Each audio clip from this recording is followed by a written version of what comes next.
Welcome to Old Testament History, Chapter 4, Session 3B, The Kingdoms and the Prophets, David, Part 3.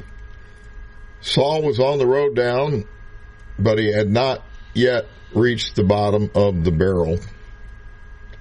David was still out in the wilderness, and he was walking by the Spirit of God to avoid capture. But then, in the middle of this drama, something terrible happened. Samuel died. So 1 Samuel 25, verse 1. And Samuel died, and all the Israelites were gathered together and lamented him and buried him in his house at Ramah. And David arose and went down into the wilderness of Paran.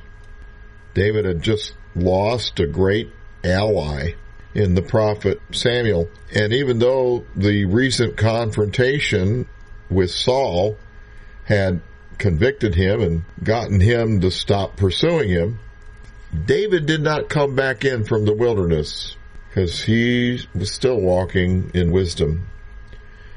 Chapter 25, verse 2, And there was a man in Maon whose possessions were in Carmel, and the man was very great, and he had 3,000 sheep and 1,000 goats, and he was shearing his sheep in Carmel.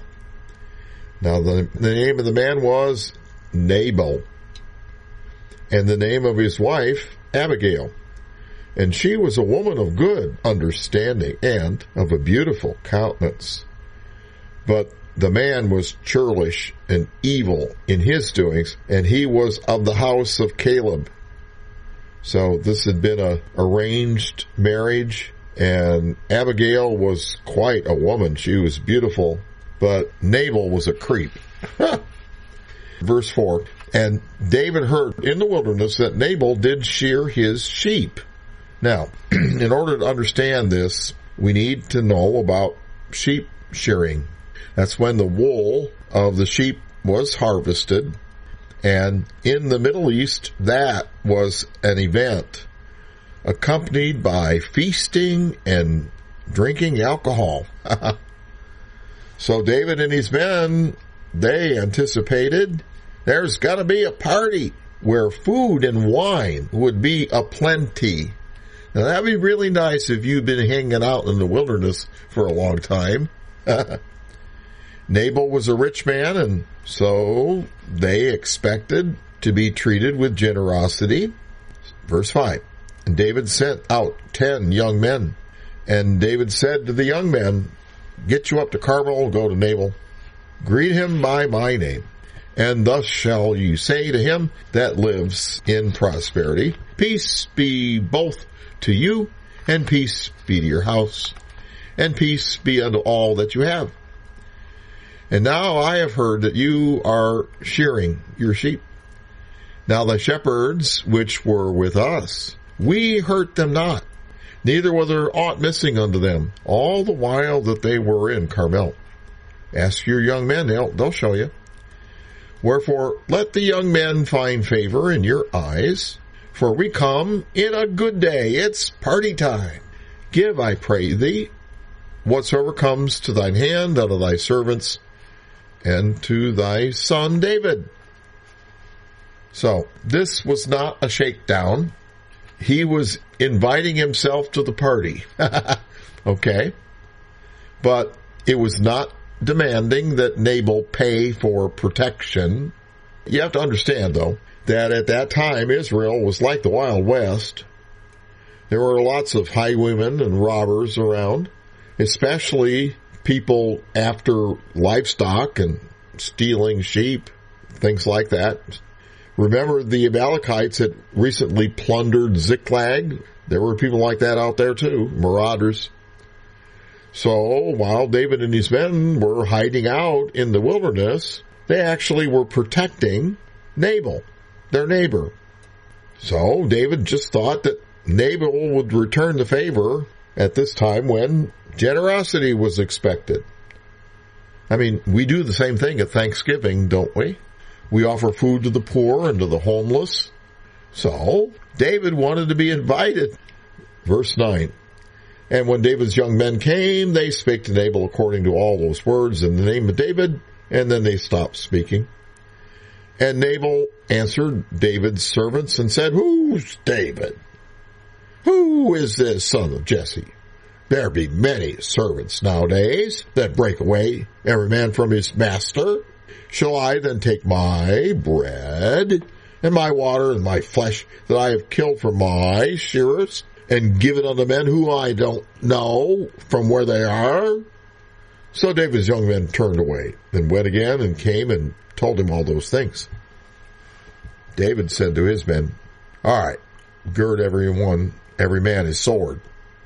And they girded on every man his sword. And David also girded on his sword. And there went up after David 400 men, and 200 abode by the stuff. Now, they were not retaliating because a shakedown was rebuffed. David was affronted because Nabal had besmirched his reputation. Who is David, right?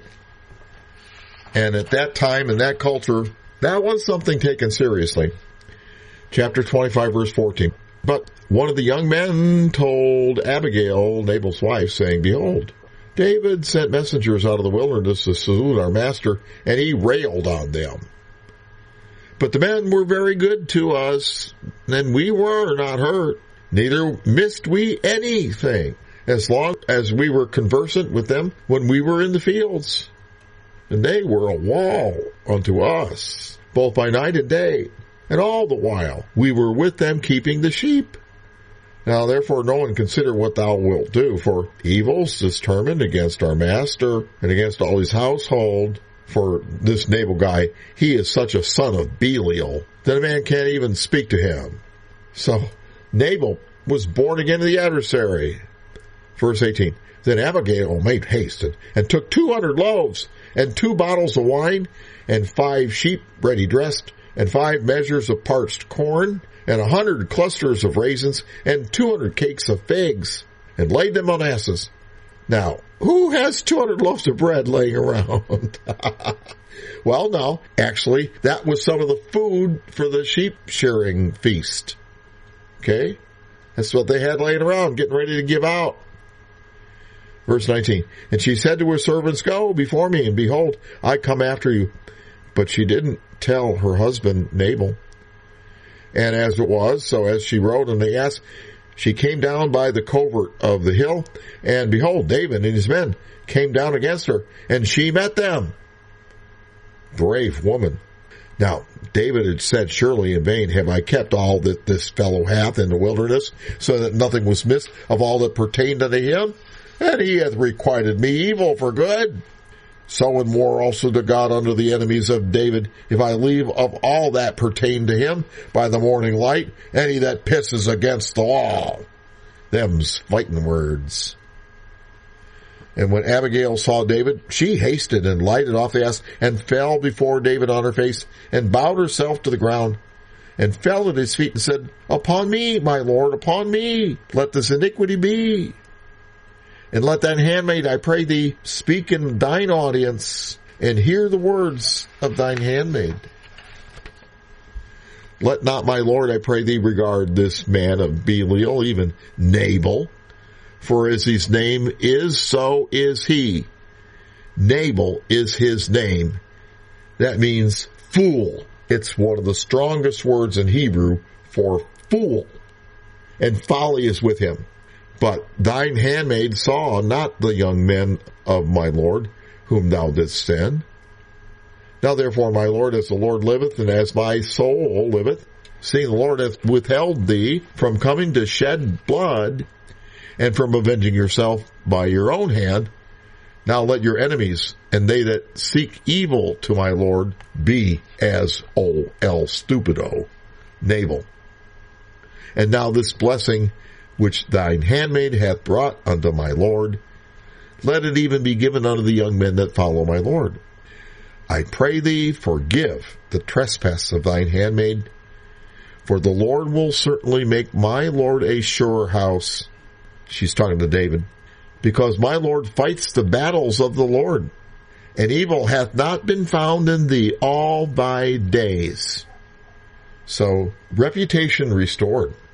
Yet a man is risen to pursue thee and to seek thy soul, but the soul of my Lord shall be bound in the bundle of life with the Lord thy God, and the souls of thine enemies, them shall he fling out as of the middle of a sling. And it will come to pass, when the Lord shall have done to my Lord according to all the good that he hath spoken concerning thee, and shall have appointed thee ruler over Israel, that this shall be no grief unto thee, nor offense of heart unto my Lord, either that thou hast shed blood causeless, or that my Lord hath avenged himself. But when the Lord shall have dealt well with my Lord, then remember thine handmaid. When you get to be king, remember me. I mean, she's such a brave woman, and she's eloquent, and she's really beautiful.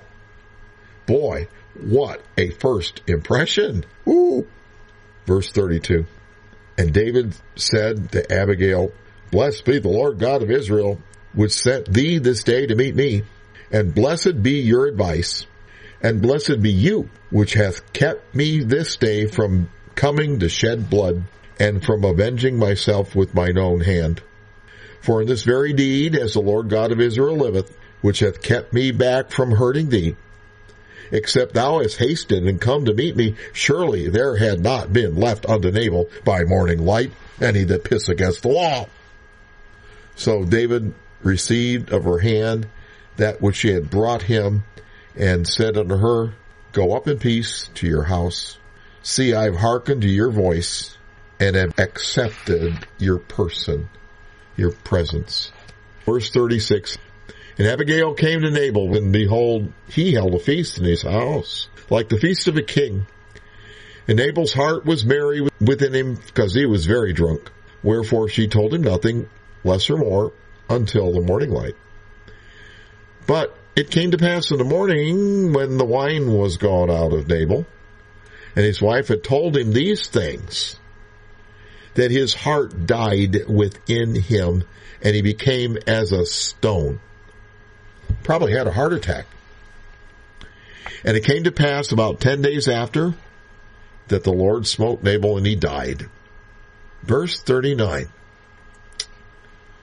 And when David heard that Nabal was dead, he said, Blessed be the Lord that hath pleaded the cause of my reproach from the hand of Nabal, and hath kept his servant from evil. For the Lord hath returned the wickedness of Nabal upon his own head. And then look what happened. And David sent and communed with Abigail to take her to him to wife. Wow. Now, why did that happen? Well, you remember, it was a pretty terrific first impression. And she now was a widow, and widows were not to be neglected, and she was rich. She'd made quite an impression on David because of her wisdom and eloquence. She must have been quite a woman. Va-va-boom. And the way she spoke, the beauty of her speech, it was almost like it was prophecy. David was a romantic, the way he spoke. He wrote the Psalms, all the beauty in his speech. Well, she was like that too.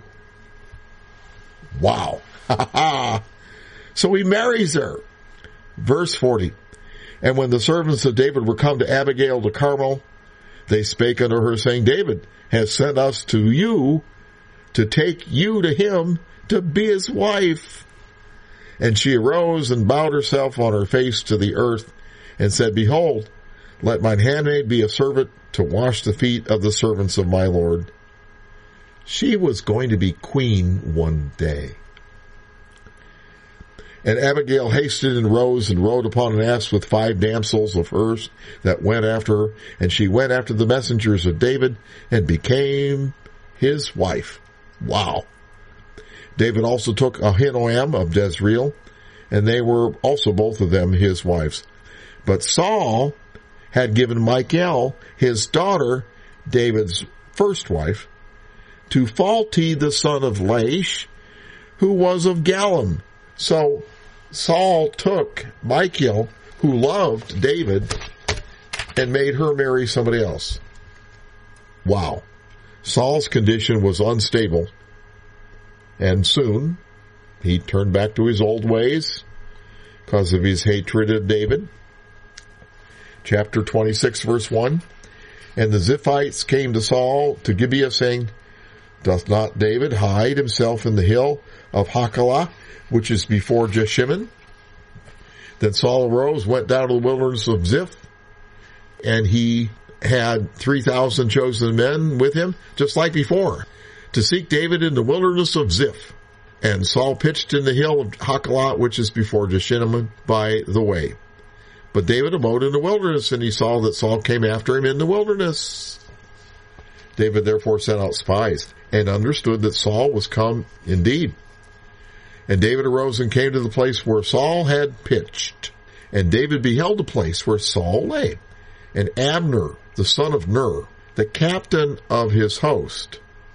And Saul lay in the trench, and the people pitched round about him. Then answered David and said to Ahimelech the Hittite, and to Abiashai, the son of Zeruiah, brother to Joab, saying, Who will go down with me to Saul to the camp? Remember, just like Gideon did in the Midianites, right? And Abiashai said, I'll go down with you. So David and Abiashai came to the people by night, and behold, Saul lay sleeping within the trench. So they walked right straight into the enemy camp when everybody was asleep, and found that trench where Saul was. And he lay sleeping in the trench, and his spear stuck in the ground at his bolster. But Abner and the people lay round about him. Abner, his bodyguard, was asleep too. Then said Abiashai to David, God hath delivered thine enemy into your hand this day. Therefore let me smite him, I pray thee, with the spear, even to the earth, once. I'm not going to need to do it again. And David said to Abiashai, Destroy him not. For who could stretch forth his hand against the Lord's anointed and be guiltless? David said furthermore, As the Lord liveth, the Lord shall smite him, or his day shall come to die, or he shall descend into battle and perish. The Lord forbid that I should stretch forth mine hand against the Lord's anointed. But I pray thee, take now the spear that's at his bolster and the cruse of water. Let's go. You don't mess with God's ministers. God's with them. And Saul could have turned around. You know, God had been with Saul. He could turn around again. Verse 12. So David took the spear and the cruse of water from Saul's bolster, and they got away. No man saw it nor knew it, neither waked up, for they were all asleep, because the deep sleep from the Lord was fallen upon them. Then David went over to the other side and stood on the top of a hill afar off, a great space being between them. And David cried to the people and to Abner, the son of Ner, saying, Answerest thou not, Abner? And Abner answered and said, Who are you that criest to the king? And now David's going to tease him. And David said to Abner, Are you supposed to be a valiant man? And who's like you in Israel? Well, you tell me, why have you not kept your lord the king? Why have you failed in protecting him? Because he was asleep. For there came one of the people in to destroy the king, your lord. This thing's not good what you have done. As the Lord liveth, you're worthy to die, because you've not kept your master, the Lord's anointed. And now see, where is the king's spear and the cruse of water that was at his bolster? Abner, you failed in your assignment to be the king's bodyguard. Somebody snuck in and stole that stuff right out from under your nose. And Saul knew David's voice and said, Is this thy voice, my son, David? David said, Yep, it's my voice, my lord, O king. And he said, Wherefore doth my lord thus pursue his servant? For what have I done? Or what is evil in mine hand? Now therefore I pray thee, let my lord the king hear the words of his servant. If the Lord hath stirred thee up against thee, let him accept an offering. But if it be the children of men, cursed be they before the Lord. For they have driven me out this day from abiding in the inheritance of the Lord, saying, Go serve other gods. Now therefore let not my blood fall to the earth before the face of the Lord, for the kings of Israel is come out to seek a flea, as when one doth hunt a partridge in the mountains. I wonder what that meant, as one doth hunt a partridge in the mountains. So I looked it up. This species of partridge is hunted as a game bird in Israel even today. It's called the CC partridge, S-E-E-S-E-E. And I found something on the website. I'll quote it. Quote, this bird is found in large flocks in the Judean desert and the Negev, the southern part of the desert. In the breeding season, the partridges separate into pairs, and the female lays between 5 and 14 eggs in a nest. Sometimes 2 females lay eggs in the same nest. Dumb birds, they'll make their own nest. In which case, one gains the upper hand and drives the other away. However, her small body is unable to keep such a large number of eggs warm, so that eventually the embryos die. It was to this that the proverb referred when speaking of one who robs another of his possessions without ultimately deriving any benefit. So, as the partridge that broodeth over her young, which she hath not brought forth, so is he that gets riches not by right. In the midst of his days he shall leave them. Jeremiah 17:11. So, David was analogizing Saul to the partridge that steals the nest from the other bird, but can't bring forth the chicks and loses them. So goes to all this effort of trying to get it and then doesn't get any benefit. See how that fits? That's the partridge in the wilderness. Puts forth a lot of effort and doesn't see any benefit. Chapter 26, verse 21. Then said Saul, I have sinned. Return, my son David, for I will no more do thee harm, because my soul was precious in thine eyes this day. Behold, I have played the fool, and have erred exceedingly. Now, Saul is saying this in public, and everybody's hearing him. And David answered and said, Behold, a king's spear. Let one of the young men come over and fetch it. And the Lord rendered to every man his righteousness and his faithfulness, for the Lord hath delivered thee into my hand today. But I would not stretch forth mine hand against the Lord's anointed. And behold, as thy life was much set by this day in mine eyes, so let my life be much set by in the eyes of the Lord, and let him deliver me out of all tribulation. Then said Saul to David, Blessed be thou, my son David. Thou shalt both do great things, and thou shalt still prevail. He said that in public. So David went on his way, and Saul returned to his place. Wow. But see, David knew he still had to walk perfect to stay alive. This still was a dire situation. For who knew when Saul would go off the deep end again? Because he knew Saul only had to be successful once to kill him. Yet David would have to be perfect 100% of the time to survive. So David decided to try to go live among the Philistines, because Saul would not dare to chase him there. So chapter 27, verse 1. David said in his heart, I shall now perish one day by the hand of Saul. And there's nothing better for me than I should speedily escape into the land of the Philistines. And Saul shall despair of me to seek me any more in any coast of Israel, and so I shall escape out of his hand. David arose, and he passed over with the 600 men that were with him unto Achish, the son of Maoch, king of Gath, one of the Philistines.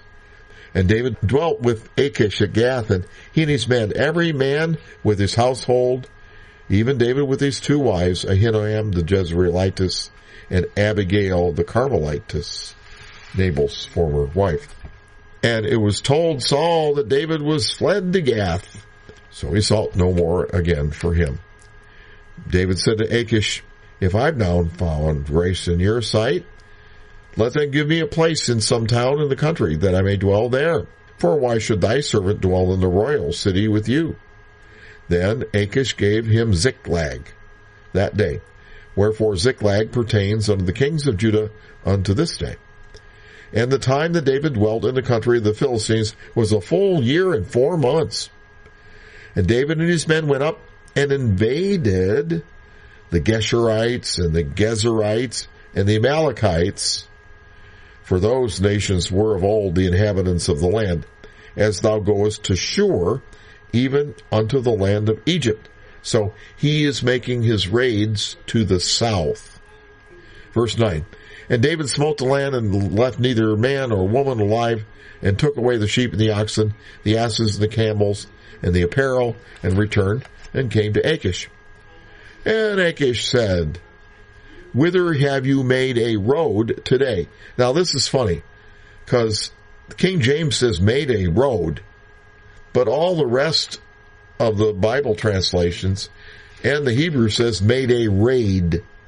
I don't know where the road comes from, whether it's a misprint that's been in King James for a long time. I don't know. But where have you made a raid today? And David said, against the south of Judah, and against the south of the Jerahmeelites, and against the south of the Kenites. But actually he went down into the desert in the south. He wasn't attacking Judah, but he told Achish he was. But since David neither saved man or woman alive to bring tidings to Gath, saying lest they should fall on us, so nobody knew where he actually was raiding. So did David, and so will his manner, all the while that he dwelt in the country of the Philistines. And Achish believed David, saying, he made his people Israel to utterly abhor him, therefore shall he be my servant forever. So Achish, the king of Gath, thought that David was plundering Judah and Israel and making enemies out of them so that David would be his friend. But David was plundering the Amalekites and those other guys to the south. Chapter 28, verse 1. And nobody was left alive to tell the king the truth. So chapter 28, verse 1. Came to pass in those days that the Philistines gathered their armies together for warfare to fight with Israel. And Achish said to David, know thou assuredly that thou shalt go out with me to battle, thou and thy men. So Achish trusted David enough to put him in the army to fight his own people, Israel. And David said to Achish, surely thou shalt know what thy servant can do. And Achish said to David, therefore will I make thee keeper of mine head forever. So he thought after this battle, Israel would hate David so much that David would have to stay with him. And, David was a pretty capable soldier, and so he thought, wow, I've got this person to help me. King thought that if David fought against his own people, he'd never take him back. Chapter 28, verse 3. Now Samuel was dead, and all Israel had lamented him and buried him in Ramah, even in his own city. And Saul had put away those that had familiar spirits and wizards out of the land. And the Philistines gathered themselves together and came and pitched in Shunem. And Saul gathered all Israel together, and they pitched in Gilboa. And when Saul saw the host of the Philistines, he was afraid, and his heart greatly trembled. And when Saul inquired of the Lord answered him not, neither by dreams, nor by Urim, nor by the prophets. Well, there wouldn't be very many places you could get answers from Urim and Thummim, because he'd killed 85 of the priests. nobody survived except from the priests except one, and that guy was with David. Chapter 28, verse 7. Then said Saul to his servants, seek me a woman that hath a familiar spirit, that I may go to her and inquire of her. Look how far now Saul had sunk. And his servant said to him, well, behold, there's a woman that hath a familiar spirit at Endor. And Saul disguised himself, put on other raiment, and he went 2 men with him. And they came to the woman by night. And he said, I pray thee, divine unto me by the familiar spirit, and bring me up, whom I shall name unto thee. So Saul was asking for a seance. Now, you know what the word says about such things. But while I'm here, I need to nail this stuff down, because only God knows how far these teachings will go. You guys know what the truth is, but most of the Christian world has been deceived about what happens when people die, because that error came in with the paganism beliefs brought into Christianity via that huge influx of pagan believers that happened when Constantine legalized Christianity in 325 AD. They flooded in and overwhelmed Christianity. Also because of the pagan theology brought in to Roman Catholicism by the Apocrypha. Most Christians even today believe that when someone dies, they immediately go to heaven or hell, or for the Roman Catholics to purgatory. That's a non-biblical alleged temporary place of atoning for sin before they go to heaven, they think.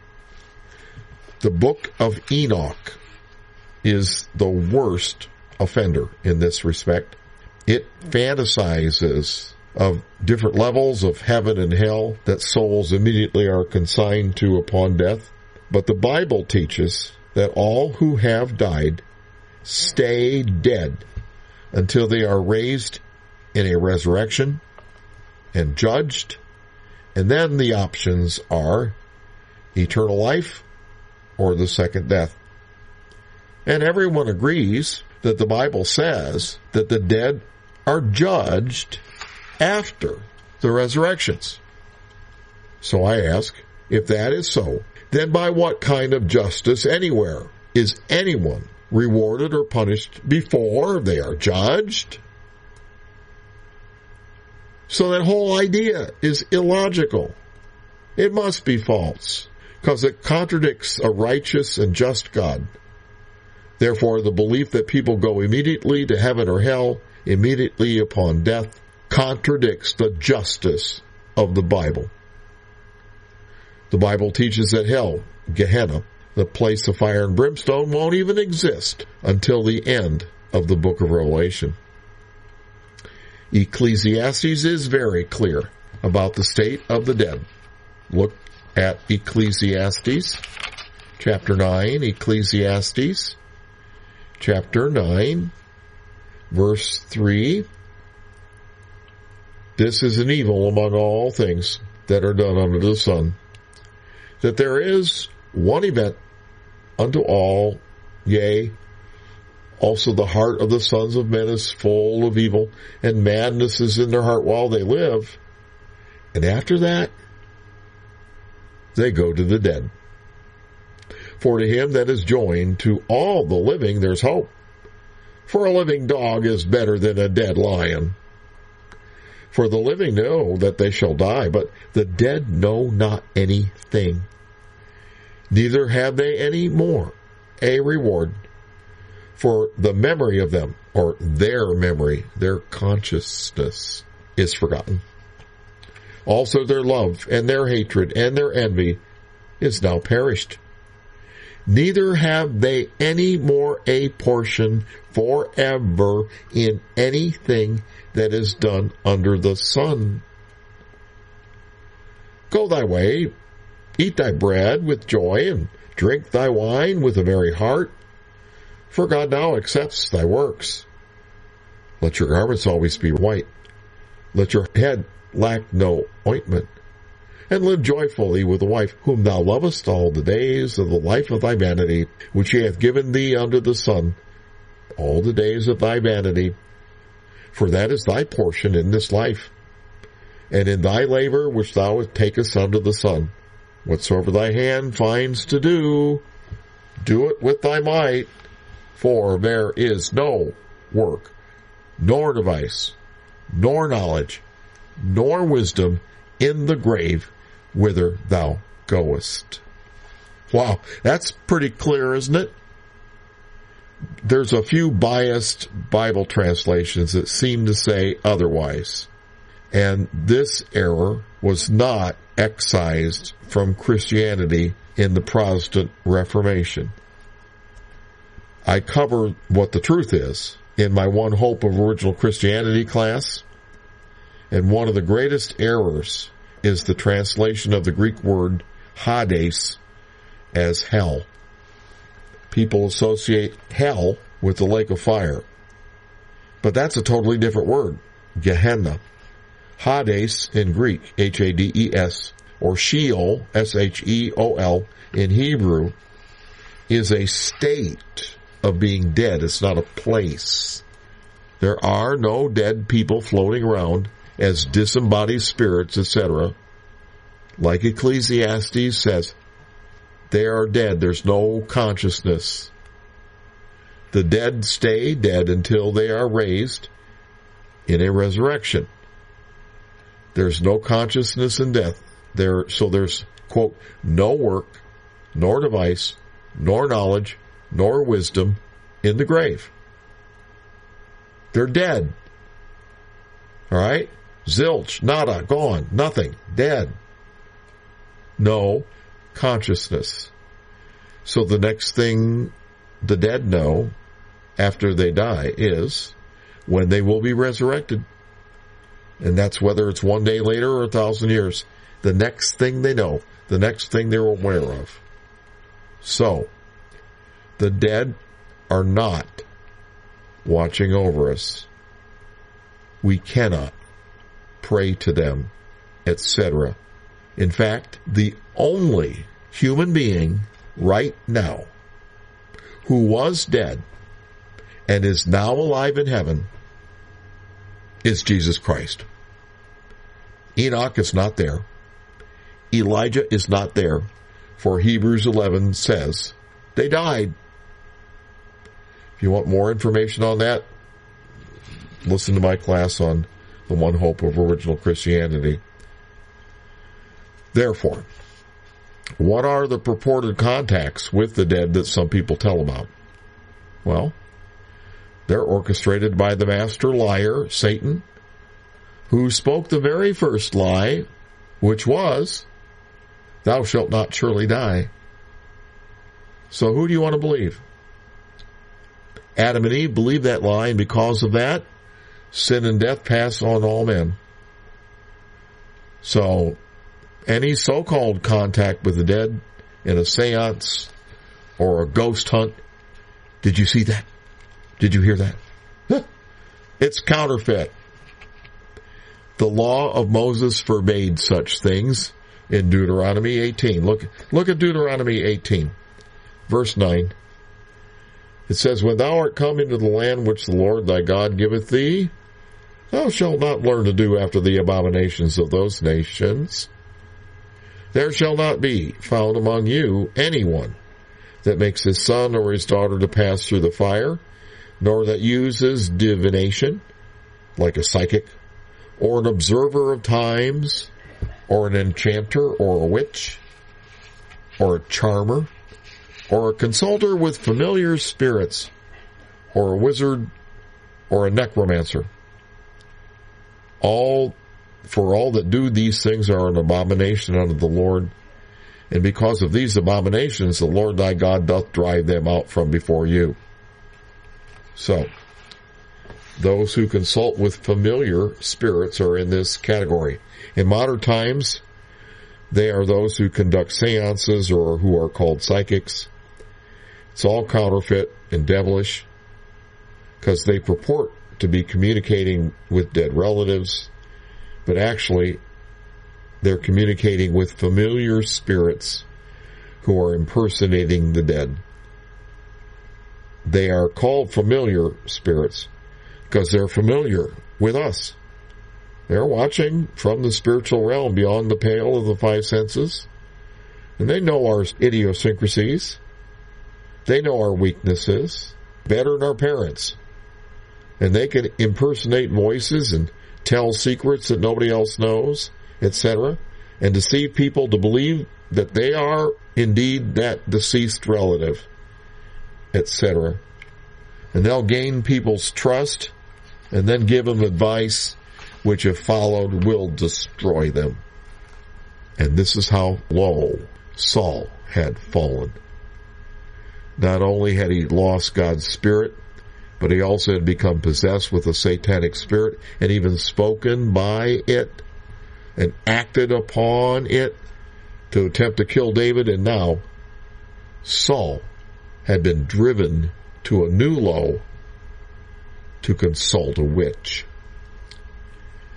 Chapter 28, verse 9 of 1 Samuel. Chapter 28, verse 9. And the woman said to him, Behold, you know what Saul has done, how he hath cut off those that have familiar spirits, and the wizards out of the land. Wherefore then thou layest a snare for my life, and caused me to die. And Saul sware to her by the Lord, saying, As the Lord liveth, there shall no punishment happen to thee for this thing. Well, wait a minute. He's Saul, but he's disguised. So anyway, verse 11. Then said the woman, Whom shall I bring up unto thee? And Saul said, Bring me up, quote unquote, Samuel. And when the woman saw Samuel, she cried with a loud voice. And the woman spake to Saul, saying, Why have you deceived me? Because you're Saul. So, once that woman got tuned in to her spirit connection, it told her, Saul's right there. It's Saul. Verse 13, And the king said to her, Don't be afraid. What did you see? And the woman said unto Saul, I saw gods ascending out of the earth. Yeah, right. And he said to her, What form is he of? And she said, An old man comes up, and he's covered with a mantle. And Saul perceived that it was, quote unquote, Samuel.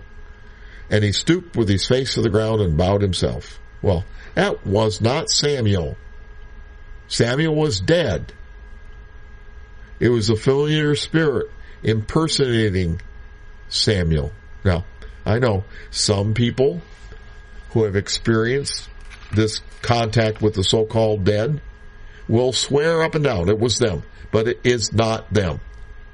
Now, people might even get offended by my insistence that their contact with their grandma was a counterfeit. Well, I'm sorry, but it was. Now, I'm not saying your grandma was of the devil. No. She was impersonated. Wasn't her fault. She couldn't do anything about it. The information sought by so-called communication with the dead can even be accurate. And those so-called prophecies could even come to pass, because the devil could control that kind of stuff. But I caution, don't get tricked. And believe me, the devil is really sly. Don't fall for it. But Saul was so far gone spiritually, he fell for it and swallowed the bait, hook, line, and sinker. Chapter 28, verse 15. And Samuel, quote unquote, said to Saul, Why have you disquieted me to bring me up? And Saul answered, I am sore distressed, for the Philistines make war against me, and God has departed from me, and answers me no more, neither by prophets nor by dreams. Therefore I have called you, that you may make known unto me what I should do. And Samuel said, Wherefore then dost thou ask of me, seeing the Lord is departed from thee, and has become thine enemy? And the Lord hath done to him as he spoke by me, for the Lord hath rent the kingdom out of your hand, and given it to your neighbor, even to David. Ooh. Because thou obeyest not the voice of the Lord, nor executest his fierce wrath upon Amalek. Therefore hath the Lord done this thing unto thee this day, and bring up past sins. Moreover, the Lord will also deliver Israel with thee into the hand of the Philistines, and tomorrow shall you and your sons be with me, dead. The Lord shall also deliver the host of Israel into the hand of the Philistines. Well, how would you like to receive news like that? But it was false. It was counterfeit. But Saul believed it. Verse 20, and Saul felt straightway all along the earth and was sore afraid because of the words of quote-unquote Samuel. And there was no strength in him, for he had eaten no bread all day nor all night. So then the witch even made him a meal, and he ate it with her. Well, having that meal really sealed the deal, because that was a covenant of salt. Chapter 29, verse 1. Now the Philistines gathered together all the armies to Aphek. Israel's pitched by a fountain that is in Jezreel. And the lords of the Philistines passed on by hundreds and by thousands.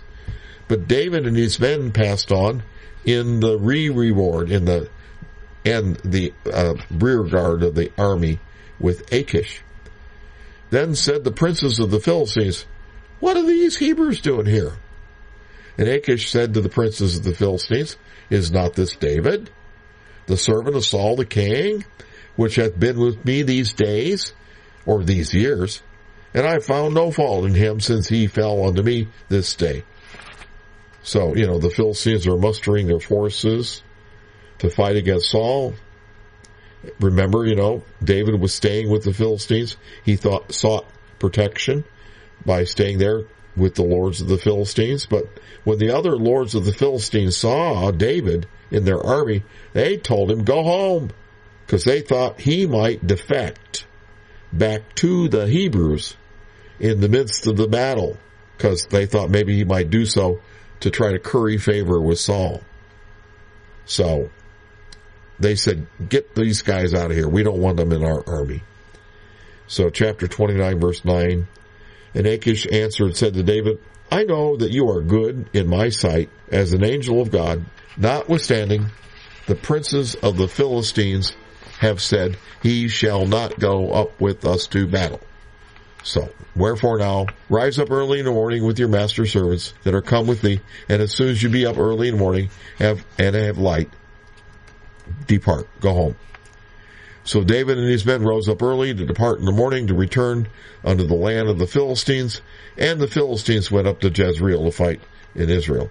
And it came to pass, chapter 30, verse 1, when David and his men were come to Ziklag, back home, on the third day, that the Amalekites had invaded the south and Ziklag, and smitten Ziklag, and burned it with fire, and had taken the women captives that were therein. They slew not any, either great or small, but carried them away and went on their way. So David and his men came to the city, and behold, it was burned with fire, and their wives and their sons and their daughters were taken captive. Wow. Those were those dirty trick Amalekite marauders, and while all the Philistines were away from their homes to fight against Saul, the Amalekites attacked and plundered their cities. And they especially hated the Hebrews. So while David and his men had attempted to fight against Saul on the side of the Philistines, the Amalekites had taken advantage of that situation, and they sacked Ziklag. Chapter 30, verse 4. Then David and the people that were with him lifted up their voices and wept till they had no power to weep. David's two wives had been taken captive, and he was greatly distressed. Wow. Verse 7, and David said to Abiathar the priest, Ahimelech's son, I pray thee, bring hither the ephod. And Abiathar brought hither the ephod to David. That's the one that had the Urim and Thummim in it. And David inquired of the Lord, saying, shall I pursue after this troop? Yes, no. Shall I overtake them? And he answered him, pursue, for thou shalt surely overtake them, and without fail recover all. So David went, he and the 600 men that were with him, came to the brook Besor, where those that were left behind stayed. But David pursued, he and 400 men.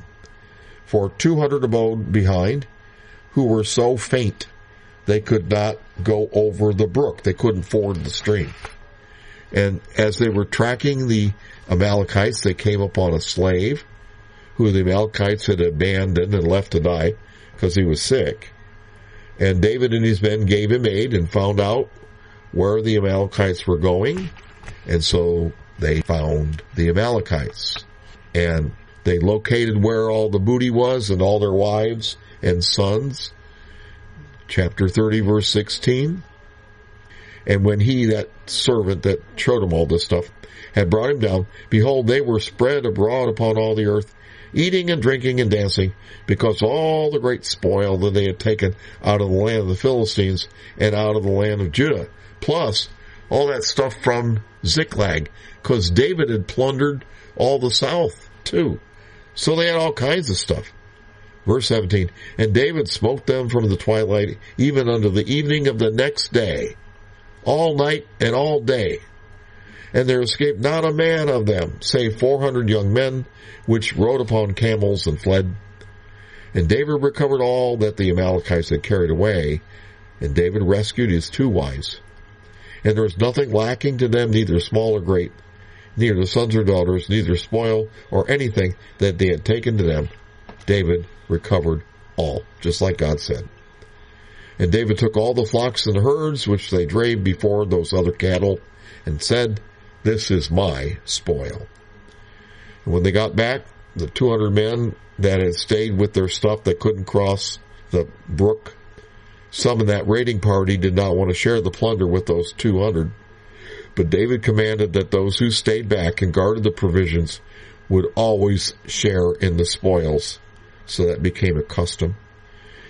Chapter 30, verse 26, and when David came to Ziklag, he sent out the spoil to the elders of Judah, even to his friends, saying, behold, a present for you of the spoil of the enemies of the Lord.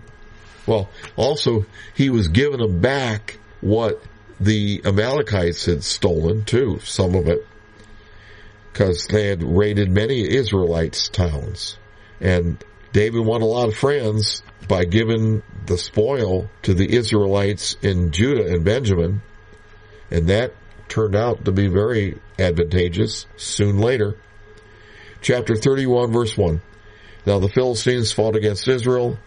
The men of Israel fled from before the Philistines, fell down slain at Mount Gilboa. And the Philistines followed hard upon Saul and upon his sons. And the Philistines slew Jonathan and Abinadab and Malchishua, Saul's sons. They killed them. And the battle went sore against Saul. And the archers hit him, and he was sore wounded of the archers. Then said Saul to his armor-bearer, draw your sword and kill me. Thrust me through therewith, lest these uncircumcised come and thrust me through and abuse me. But his armor-bearer would not, for he was sore afraid. Therefore Saul took a sword and fell on it. And when his armor-bearer saw that Saul was dead, he fell likewise upon his sword and died with him. So Saul died, and his 3 sons, and his armor-bearer, and all his men that same day together. They believed the witch. And when the men of Israel that were on the other side of the valley, and they that were on the other side of Jordan, saw that the men of Israel fled, and that Saul and his sons were dead, they forsook the cities and fled, and the Philistines came and dwelt in them. And it came to pass on the next day, the morrow, when the Philistines came to strip the slain, they found Saul and his 3 sons fallen in Mount Gilboa. And they cut off his head, and stripped off his armor, and sent it into the land of the Philistines round about, to publish it in the house of their idols and among the people.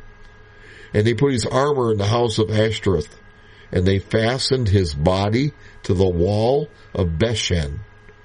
And when the inhabitants of Jabesh Gilead heard of that which the Philistines had done to Saul, All the valiant men arose and went all night, and they took the body of Saul and the bodies of his sons from the wall of Bethshan, and came to Jabbeth and burnt them there. And they took their bones and buried them under a tree at Jabesh, and fasted 7 days. So that is the end of Saul. The curtain is fallen, and Saul has left the stage. Next week, the curtain will open upon the golden age of Israel and the reign of David the king. Tune in next Tuesday when Ren Minetti and I will teach about David the king. And these be the words of David regarding Saul. Then chanted David this dirge over Saul and over Jonathan his son, and he thought to teach the sons of Judah the song of the bow. Lo, it is written in the book of the upright, the beauty of Israel on thy high plumes slain. How have fallen the mighty. Do not tell it in Gath. Do not publish it in the streets of Ashkelon, lest the daughters of the Philistines rejoice, lest the daughters of the uncircumcised triumph. You mountains in Gilboa, be there neither dew nor rain upon you, nor fields of offerings, for there were cast away the shields of the mighty, the shield of Saul, unanointed with oil. From the blood of the slain, from the fat of the mighty, the bow of Jonathan ne'er drew back, and the sword of Saul ne'er returned empty. Saul and Jonathan, delightfully loving their lives, even in their death, were not divided. Beyond eagles were they swift. Beyond lions were they strong. You daughters of Israel, for Saul weep ye, who clothed you in crimson and decked you with lovely things, who hung ornaments of gold on your apparel. How have fallen the mighty in the midst of the battle, Jonathan on thy high places slain. I'm distressed for thee, my brother Jonathan. Delightful to me exceedingly. Wonderful was thy love to me, passing the love of women. How have fallen the mighty and perished weapons of war. See you next week. Bless you.